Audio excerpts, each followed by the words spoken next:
baby, baby. You are the sunshine that lights my heart within. Hello po, good afternoon po sa inyong lahat. Thank you po for being here and sana po excited din po kayo for Jading and Love. And we'll see you sa isang araw. Good afternoon, everybody. Thanks for coming. We're really happy to perform with you. Really excited. Jading, Yang, and Kai. Nandito po sa harap natin, ang mga kasama natin ngayon ay members of the media from television, from print, and from radio. So, those who will ask questions will be the media sitting in front, and then some Philcom leaders also will be asking questions. At saka may tanong din po from online. And we are also streaming live via tfc.tv. Yes, okay. So the first one to ask question is the guy from the other side. Okay. Hi. Five. Malcolm Conlon. Hi, good afternoon. Kumusta ka? So I'm Malcolm from philevent.com, and my question for you guys, for James and Nadine, is what's your most exciting city that you've been to so far, and why? And what are the plans for the future? Exciting city. That we performed in? Yeah, that you've been. Do you know what you visited? Well, we just came from Paris. Just now, but performing in would have to be Dubai. Yes, there's a huge Filipino community there. The crowd was so interactive, they were so wild, and as performers, it's ideal for us. And one more follow-up question, and that's, what advice would you give to young people who want to make it in the industry, and is it determination? What is it, and how do you get there? For me, I would say patience. Because you really have to wait for the right timing for your career to happen. Because that's what happened to me. I almost gave up. I almost gave up on my dream on this. But then I decided to wait a bit, and then came. So patience. I just have to wait for it. It's true, there's a lot of talented Filipinos. A lot. But you just have to wait for your moment. Thank you so much, Marami. Salamat po. Thank you. Thank you, and we have here now JR and Tart Carlos to take over. Hello, everyone! Oh, let's go, Tati. Sorry. Oh, next! Who's in line? Who's asking? Okay. Go, JR. Up. Might as well greet them first.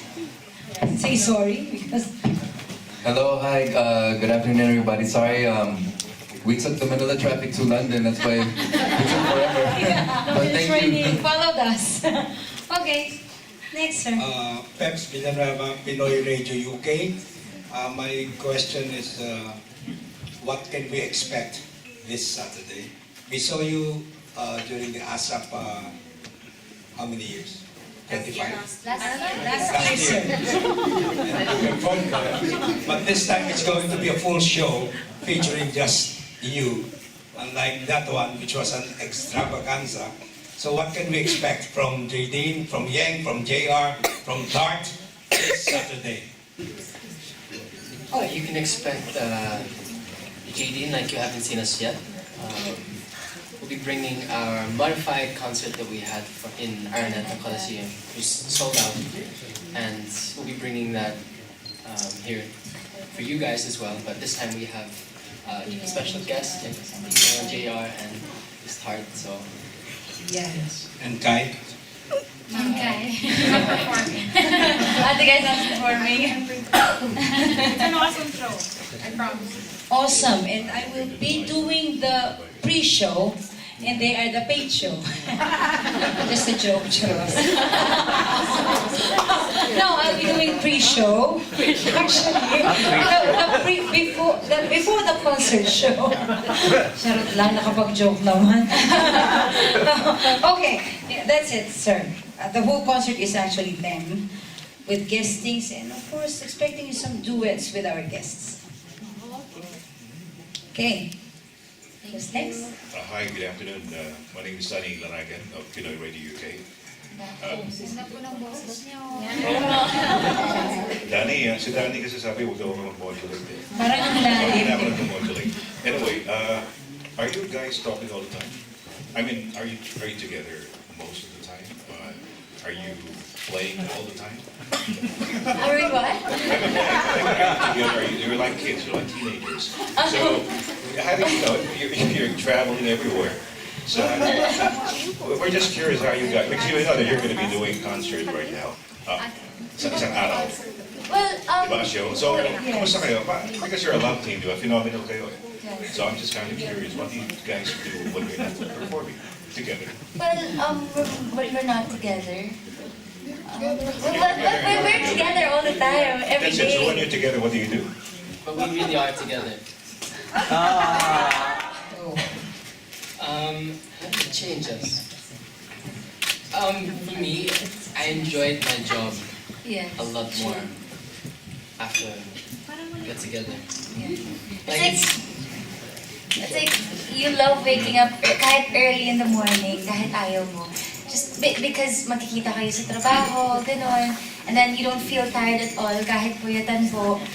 You're still happy kasi magkasama kayo. I guess that's what changed. Kami kasi ni JR.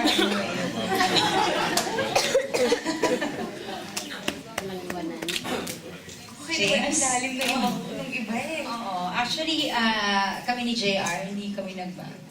Wala pa nang laptop na gano'n. Next question na. Hi, good afternoon sa inyong lahat. I'm Ella Hidalgo from One Philippines. Actually, my question is from one of the avid fans from Canada.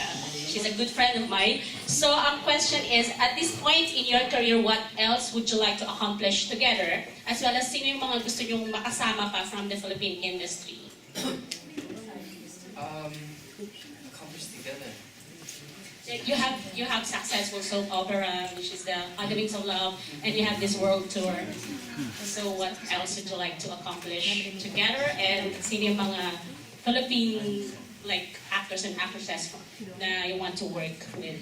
We have a lot of movies coming up, but there's also a lot of roles that we'd like to play. For example, voice and do an action film. Yeah. And there's so many artists that we'd like to work with.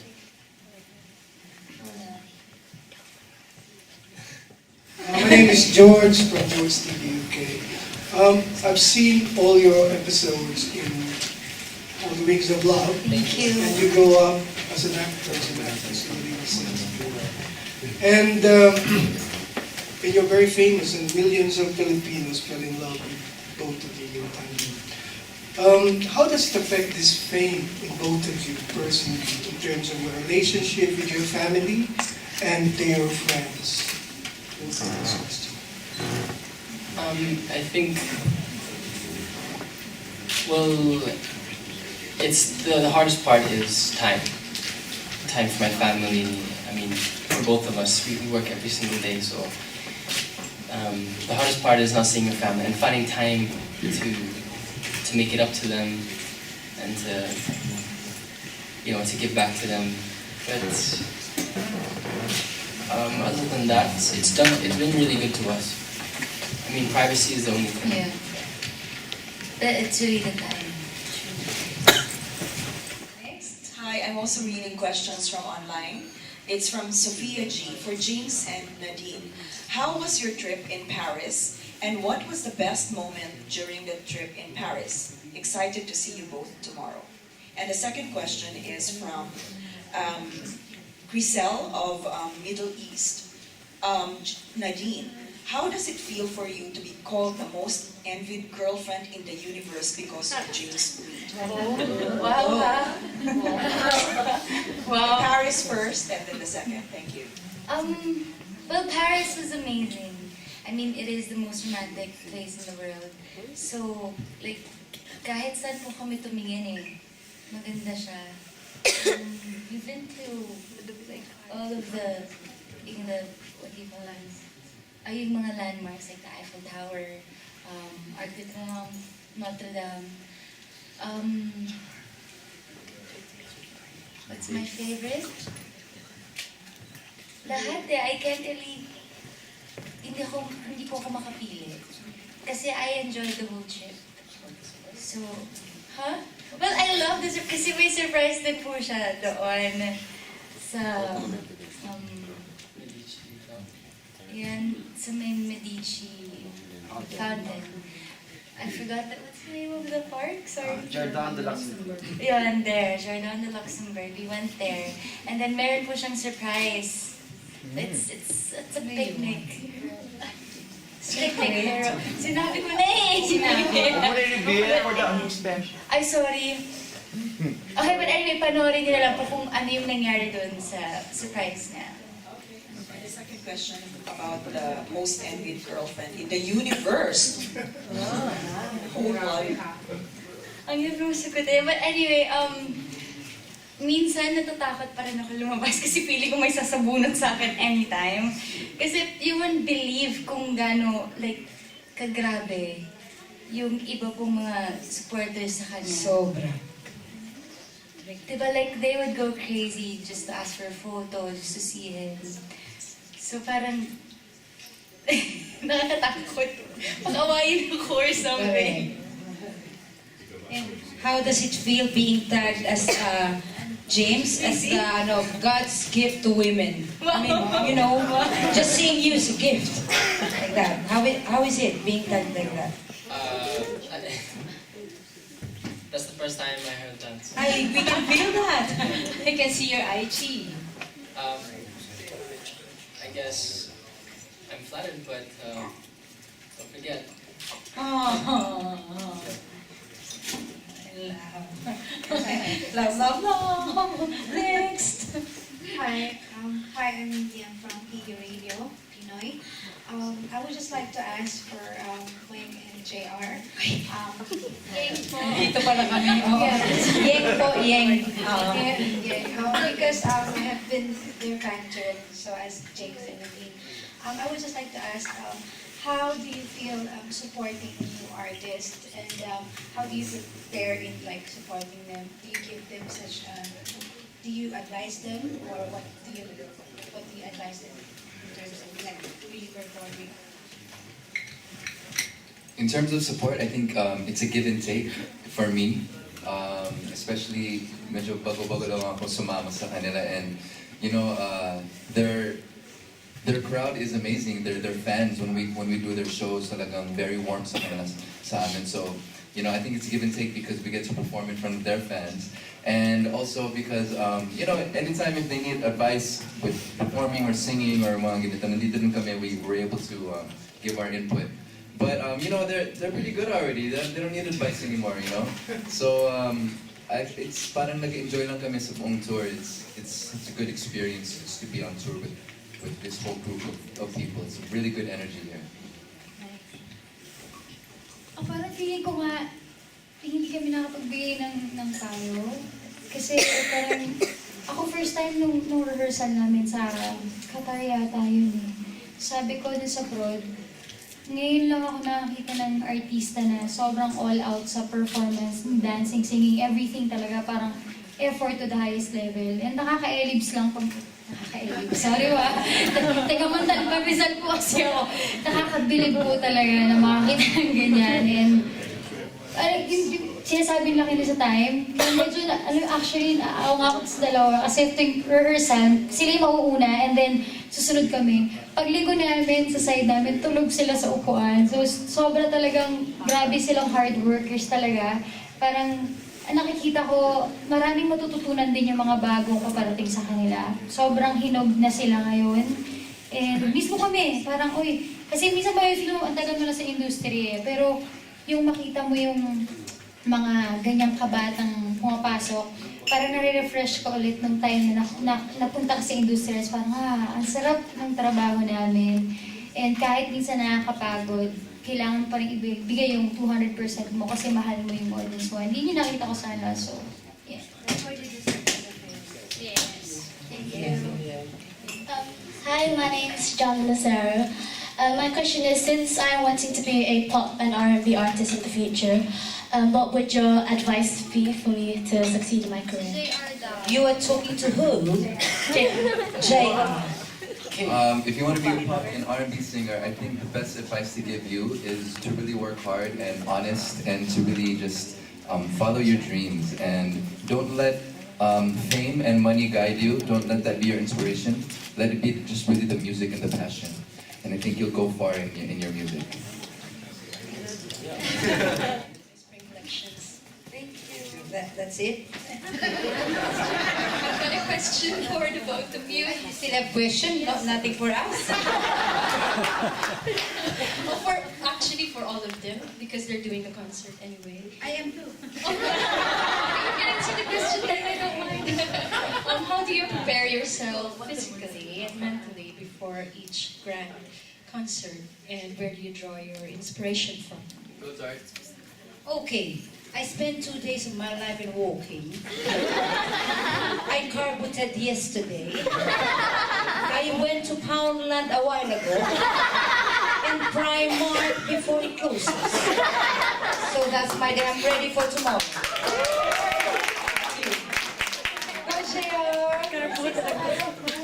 Kami pag warm up, pag singer, definitely it's vocalization, and syempre we have to read lyrics, and stretching, if dancing, pero you know, especially these two, they have to stretch a lot kasi ang daming sayawan. Si Yang pa, ang daming sayawan ni Yang, kaya stretching talaga. But yeah, for us it's pretty much vocal warm-ups, and just to be alert on stage, to communicate with our audience, and just to know our performance very well, to be prepared on stage. Sa inspiration po talaga, sobrang important na isipin mo yung joy ng audience. Parang lagi yun yung driving force pag mag-perform ka, is to make them happy. And pag nabato mo yung energy na yun, pabalik din sila, parang kayo nagbabadminton or tennis. That's how I see it pag nagpa-perform ako. So, pero totoo, sobrang hyper ng Otwal at saka ng JD fan. Sobrang sarap mag-perform. Sa dalawang shows namin, Qatar and Dubai, grabe. Yung tilian, tsaka yung the way they sing, pagka kumakanta kami, nakikijam talaga sila. So, sobrang nakakatulong yan. Yes, sir. My question is, what are your greatest achievements as an artist? So it goes with, that you consider. Una na po ako. Para po sa akin, yung magstay sa industriya. Napakahirap po dahil katulad ng sinabi nila James and Nadine kanina, sobrang daming talented na Pinoy at pwede ka mapalitan anytime. Alam mo yun sa heart mo na anytime talaga. Pag may bagong, galing po ako sa isang reality show may bagong singing contest, pag minanalo, pwedeng ikaw yung palitan o mawala sa ASAP or sa kahit anong shows. So sa akin po yun talaga I can't believe. This year po akong ka-turn na 10 years po sa industry. Sa ASAP, ngayon po, yung bago kong show, which is yung Showtime. At last year po, pinagbigyan ako for The Voice, nag-host po ako. So, grabe lang po, sobrang blessing po yun. Yung lagi lang po talaga na nandito pa rin kahit po gano'n nakatagal. For me, aking unang accomplishments would be my double platinum record for my first album. But recently, what I'm really proud about is my gold record that I produced under my own record label, Homeworks, and also my artist reaching gold. So for me, it's a different kind of level just to have your own record label, to be able to help other artists and to be able to spread their music as well. So sa akin, it's a very big achievement, but still at the beginning stages. So I hope you guys would all follow and support that as well. Maraming salamat for that question. Ako naman ang achievement ko, pagiging katulong. Dahil hindi ba ako naging katulong ni Sir Chief, hindi ba ako makakarating sa kahit anong parte ng mundo. Yeah. Thank you everyone for watching. Be careful. Kaya hindi ko pa makakatrabaho si Ate B sa Extra kung hindi po ako naging katulong sa Be Careful. Ano pa ba? Actually, wala po talaga akong balak umalis ng bansa dahil may 4 po akong anak, 3 asawa. Totoo po yun, hindi ko siya. Pero ibig ko lang sabihin po, achievement talaga sa akin. Ang maging part ng ABS-CBN, Be Careful with My Heart. Ang tagal ko na po kasing katulong, I'm katulong for 10 years. Kaya lang nung nag-ibang channel po ako, doon po ako napansin. you. Ako po, for me, my greatest achievement siguro is I'm able to make a lot of people happy. Whenever we have like, ito nga po yung concert, ganyan, I see everyone smiling. Kasi for me, ever since po talaga, that was my goal, is to make everyone happy. Kasi it makes you happy then, somehow. So parang, especially with Oddwall, parang everyone keeps saying na it's our stress reliever, we're always so happy and excited and kilig to watch it. Tapos parang kahit nung medyo malabo yung story ni Leah ni Clark, parang they're there in the story, kasama mo sila, naiiyak din sila, nalulungkot sila, na heartbroken din sila because of that, and you take them on a really, really crazy roller coaster ride, but then at the end of the day, they're always happy, and nag-enjoy sila, and that's, for me, is my greatest achievement. For me, my first personal achievement was finding my passion for this, because after Big Brother, I went through a long period where I kind of just was lost. So finding what it is that I really wanted to do in life was my first personal achievement. But more recently it was On the Wings of Love. Not just because of its success, but so many times have I heard Filipinos from all corners of the earth saying that they can relate to this and reminds them of home, makes them think of their families. But it's like being able to touch so many Filipinos around the world. And for me, it's, I'm glad that I was able to do that. Together, we were able to bring so many Filipinos together. Thank you. Thank you very much. Sorry po, we cannot entertain questions anymore. Last? Okay. We cannot entertain questions anymore. We would like to, of course, bid everybody, hindi naman goodbye kasi magkikita-kita po tayo. Sisimulan ko na sa akin ha. Tomorrow, INJR will hang out sa Costa po. If you would like to buy CDs of JR, we'll be there waiting for you. 2 p.m. at Costa Excel. Dito lang po, magkakapi lang po kami, kasama nagkakapi kami, nagbebenta kami ng CD. Oo! Yun lang po, tapos please to watch the show. Ito na yan, sa Saturday na po yan, excited na kami. We will perform at our best. Kung natatawa po kayo sa akin ngayon, mas matatawa kayo sa akin na. Okay, next, JR, go. Maraming salamat sa inyong pong lahat. Sorry again that we were late. Like I said, Manila traffic, we brought it here. But thank you for all your support, and makikita-kita pa tayo at the show. And please tell all your friends and family because it's going to be a show that you won't forget. We promise you that. We prepared so much, and these two are going to show you something that they're going to surprise you talaga. Talagang matutuwa kayo. Okay, thank you so much. Salamat again for coming today. Spread niyo po yung word para po mas marami pa mapasaya ang JD. Kasama po kami ni JR at ni Ate Tart. And abangan niyo rin po yung upcoming project ko na album. Sana po ay makabili din po kayo ng album ko para sa aking 10th anniversary po. Yan, thank you! Tonight, Yang is gonna be Bar FM po si Yang at 6 o'clock. Ay, 7. 6:30. Okay, bahala na kayo. 6:30, Yang is going to be at Bar FM. Yan. Just to say hi to everybody, yan. Yan, nagyat lang. Go girls. Ayan po, maraming salamat po ulit for being here. Kita-kits po tayo sa isang araw. Sana po mag-enjoy kayo, you won't regret it. Kita-kits po tayo. See you there! Yes, I just want to thank everyone for all the support. We really appreciate it. And yeah, see you there. It's going to be fun. Thank you. And let's see from this side. Bago sa huling mensahe, we'd like to thank everybody who helped us bring the show here. The show is produced by the Filipino channel PFC and ABS-CBN. It's also brought to us by PAL, World Remit, MyRemit, SMDC, Western Union, and Greenfield. And I just want to close by saying we so appreciate the support that the Filipino community gives to very talented artists, Filipino artists who go on the world stage. Dami na pong magaling na Pilipino who have conquered the world. Tulungan po natin ang JD sa kanilang world tour at ang mga artista singers at performers na pala DJR Nieng para maging at guitar at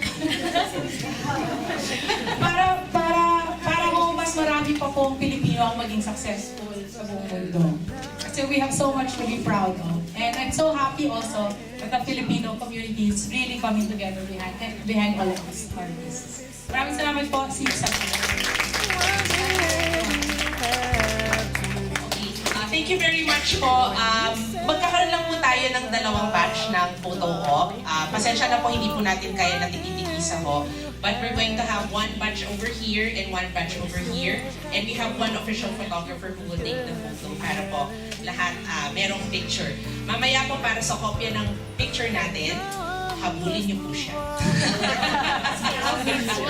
Di po, we have all of your email addresses. We're going to send you a copy of the photo that we're going to have. Pero batch na lang po tayo dahil meron pa pong next commit. Ang traffic po pala talaga. Pasensya na.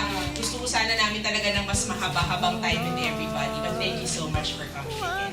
Okay? So we'll start with the first batch over here. Tayo na po tayo. Dito, gather everybody and compress.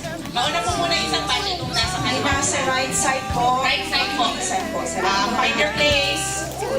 Ang photographer po natin ay si Albert Malyari. Yes, and then Albert will send you the copy or tag